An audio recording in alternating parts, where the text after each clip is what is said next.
So I want to start with, of course, talking about this wonderful memoir you've written, but I want to start sort of specifically with the idea of your career.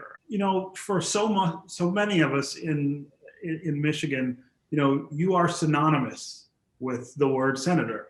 You're the first person I ever remember associating with that word, and that says a lot, I think, about how long you did the job and how much of an impression you made uh, in that job. So I want to go back though to your decision to do that job. I mean, you were the president of the Detroit City Council, and then you decided you wanted to be a U.S. senator. What was it about the Senate that that attracted you to run that year?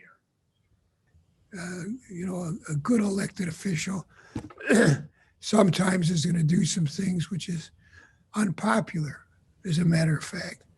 But in his or her judgment, it's for the common good, and it's necessary, and it's his obligation or her obligation, I believe, to do what he or she believes in conscience is best for his city or for his state or his country.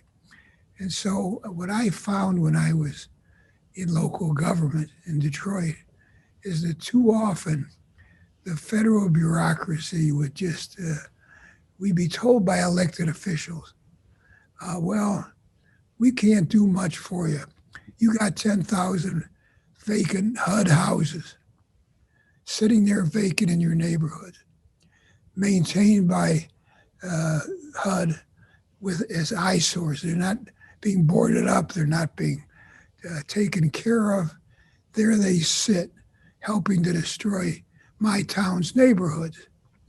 And when I went to my elected officials, too often I was told, well, the problem isn't with us, it's with the bureaucracy. They're handling this. This is a federal agency decision. And so I actually went to Washington believing that Congress should have the obligation of overriding regulations by federal agencies. It was actually part of my platform. It was called legislative veto, kind of an obscure thought in a way, but I believed in it because of our very disastrous experience with HUD in Detroit.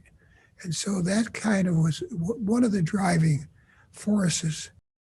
And so you get to Washington, and as I say, you have an incredible and very long career there that takes you, it seems like, to lots of different ideas and places.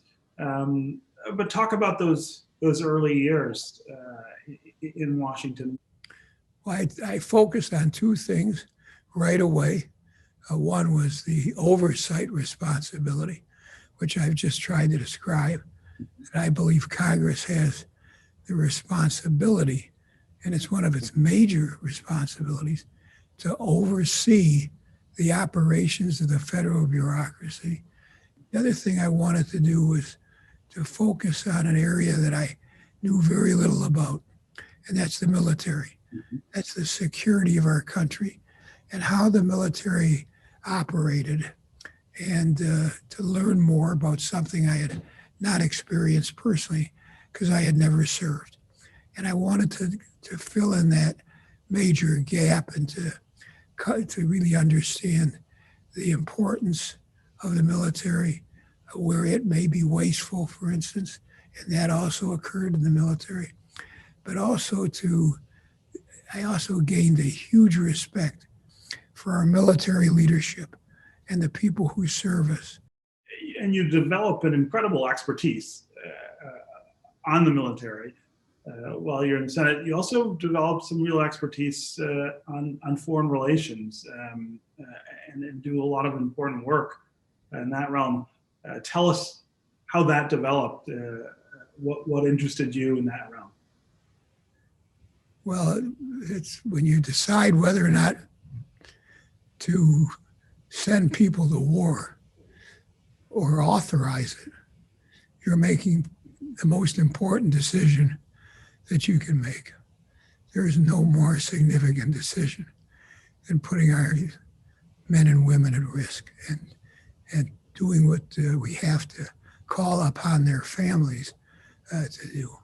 And so when you finally, gain that understanding, you have to take it seriously. As a matter of fact, Joe Biden gave us one of our early lessons in the importance of meeting with foreign leaders and having coalitions with allies. The idea that we would have a president like this last president of ours, who hopefully is the last president like him. Trump divided people. He divided us from our allies.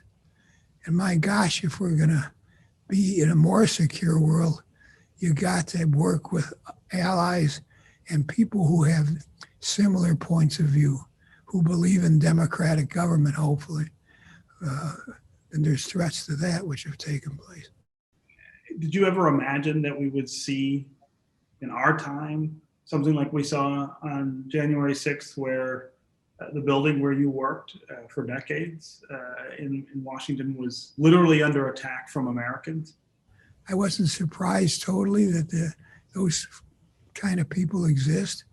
And I also was not surprised when they lost, because there's some real strengths that this country has that we've proven over the years. And we've got to stand for those strengths in the world.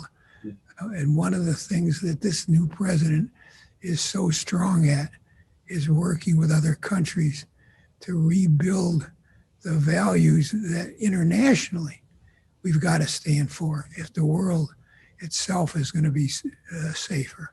You can find more at onedetroitpbs.org or subscribe to our social media channels and sign up for our One Detroit newsletter.